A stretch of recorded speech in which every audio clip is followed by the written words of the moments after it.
ফেসবুকে কাজ করতে হলে বা সফলতা অর্জন করতে হলে এই দুইটা জিনিস অবশ্যই খেয়াল রেখে কাজ করতে হবে, তাহলে ফেসবুকে অবশ্যই সফলতা পাবেন।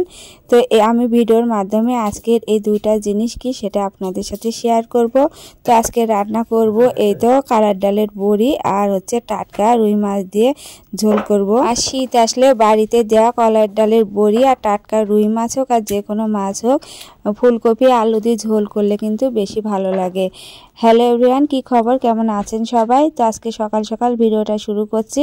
তো সকালে তো ঠাকুর পুজো দিয়ে নিয়েছি, এই তো আমি গোপালকে আপনাদের দেখিয়ে দিলাম আর আমি ফুল দিয়ে ভালো করে গোপালের চরণ সাজিয়ে দিয়েছি। আর আজকে আমার ঠাকুরের সিংহাসনটা দেখতেও কিন্তু খুবই ভালো লাগে। তো সকাল সকাল পুজো সারা হলে কি হয়, আমার সমস্ত কাজ কিন্তু কমপ্লিট হয় আর আমি না খেয়ে থেকে পুজোটা দিয়ে নিলে কিন্তু আমি খাওয়া দাওয়া কিন্তু ঠিক মতো করতে পারি।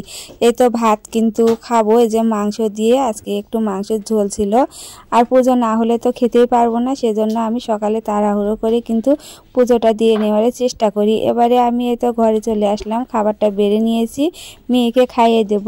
আর ওকে খাইয়ে না দিলে সারাদিন খাওয়া হবে না, যদি বলি দাদাদের সঙ্গে দু একবার করে খাও তো ও পর্যন্তই থেকে যায়। আর মেয়েকে খাইয়ে দিলে আমার টেনশনও ফ্রি থাকবে, ওরকে নিয়ে অত চিন্তা থাকে না। আর না খেলে ওকে নিয়ে সবসময় চিন্তা করা লাগে, এটা খা ওটা খা। তো আজকে একটু মাংসের ঝোল ছিল সেজন্য ভাতটা খাচ্ছে, আর মাংসের ঝালটাও কম হয়েছিল সেজন্য ওর খাওয়ার আজকে কোনো প্যারাই ছিল না। যাই হোক, মেয়েকে খাইয়ে দিয়ে আমিও খাওয়া দাওয়া কমপ্লিট করে নিয়ে আবার দুপুরকার রান্নার জোগাড় করে নিচ্ছি। আজকে কিন্তু এই বতুয়া শাক রান্না করব। আর এই শাকগুলো বেছে নিতে আমার পুরো 1 ঘন্টা সময় লেগেছে। ছোট ছোট শাক, তারপরে ছিল শিকড়, সেই শিকড়টা আমার বাছতে পুরো 1 ঘন্টার মতো সময় লেগেছে। আর যাই হোক, বতুয়া শাক আমার খেতে ভালো লাগে, সেজন্য যতই দেরি হোক আমি শাকগুলো বেছে ধুয়ে এবারে কেটে নিচ্ছি। আর শীত আসলে নানান সবজির পাশাপাশি কিন্তু নানা রকমের শাকও পাওয়া যায়। আর এই বতুয়া শাকটা কিন্তু বড়ি আর বেগুন দিয়ে রান্না করলে বেশি স্বাদ হয়। তো গ্রাম অঞ্চলের মানুষ এই শাকগুলো বেশি পায় বা খেতেও পছন্দ করে। আর এই শাকগুলো কিন্তু একটু বেশি পরিমাণে নিই, কারণ রান্না করলে একবারে কম হয়ে যায়।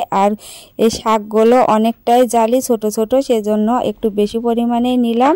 আর রান্না করলে একদম কম হয়ে যাবে। সব শাকই কিন্তু আমি কুচি কুচি করে কেটে নেওয়ারই চেষ্টা করি, যদি একটু বড় করে কাটি শাকগুলো কিন্তু কেমন যেন লাগে ভাজার পর, সেজন্য ছোট করে কাটলে ঘন্টটাও ভালো হয়। এবারে আমি সব শাকগুলো কেটে নিলাম, এবারে শাকের জন্য আমি মরিচও ফেলে নেব। আর রান্না করার আগে যদি সমস্ত কুটা বাছা বাটনা সবকিছু রেডি করা থাকে তাহলে রান্না কোনো প্যারাই হয় না। আর আমি ভিডিও প্রথমে বলেছি, ফেসবুকে সফলতা অর্জন করতে হলে যে দুটা টিপস ফলো অবশ্যই করতে হবে, তাহলে ফেসবুকে সফলতা অবশ্যই আসবে। আর প্রথমটা হলো ফেসবুকের ভিডিও কোনো গ্রুপে শেয়ার করা যাবে না। আর আমি প্রথম এই ভুলটাই করতাম। ফেসবুকে ভিডিও শেয়ার করলে কি হয়, কোনো রকম যদি কোনো সমস্যা হয় তাহলে সেই ভিডিওটা কিন্তু ডিলিটও করা যাবে না, সেজন্য অবশ্যই এটি খেয়াল রাখতে হবে। ভিডিওগুলো কোনো গ্রুপে শেয়ার করা যাবে না, তো এই ভুল থেকে আমাদের অবশ্যই বিরত থাকতে হবে। আমি যখন প্রথম ভিডিও দিতাম তখন আমি এটা জানতাম না, তো আমি অনেক ভিডিও থেকে এটা জানতে পেরেছি, সেজন্য এটা আপনাদের সাথে শেয়ার করলাম। আর ফেসবুকে সফলতা আনতে হলে আর একটা টিপস আছে, সেটা আপনাদের বলবো।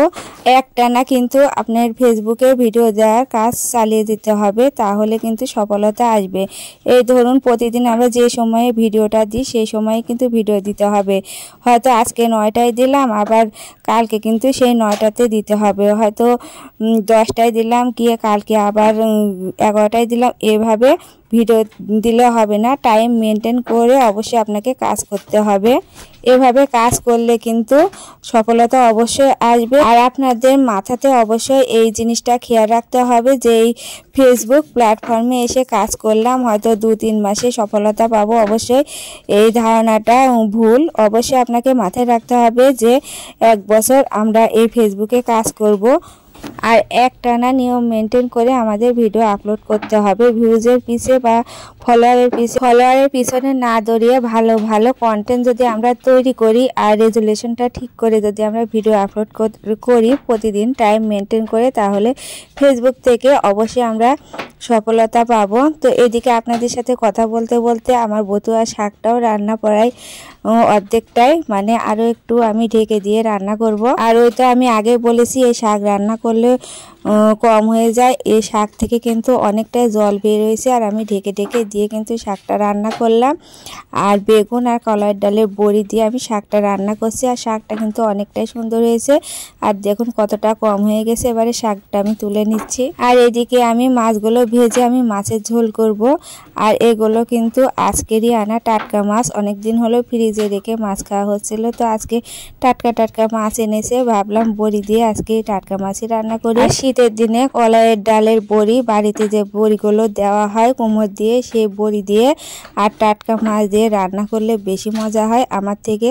তো আমি মাছগুলো একটু কড়া করে ভেজে নিচ্ছি। কড়া করে মাছ ভাজলে মাছের ঝোলটা খেতে বেশি ভালো লাগে। তো সব মাছগুলো ভাজা হয়ে গেছে, এবারে আমি ডালের বড়িগুলো ভালো করে ভেজে নেব। তো আমার আজকের ভিডিওটি আপনাদের কেমন লাগলো অবশ্যই কমেন্টে জানাবেন, এবং লাইক করে পেজের পাশেই থাকবেন ফলো দিয়ে। তো এবারে আমি ফুলকপি আর আলুগুলো পাঁচফোড়ন দিয়ে ভেজে নেব ভালো করে। তো একটু লাল লাল করে ভেজে নিয়ে আমি মাছের ঝোলটা রান্না করছি। তো আমি মাছের ঝোলটা করতে ক্যামেরাটা বন্ধ হয়ে গেছিলো, সেজন্য সম্পূর্ণটা দেখাতে পারিনি। তো এই ছিল আজকের ভিডিও। সবাই ভালো থাকবেন, নমস্কার।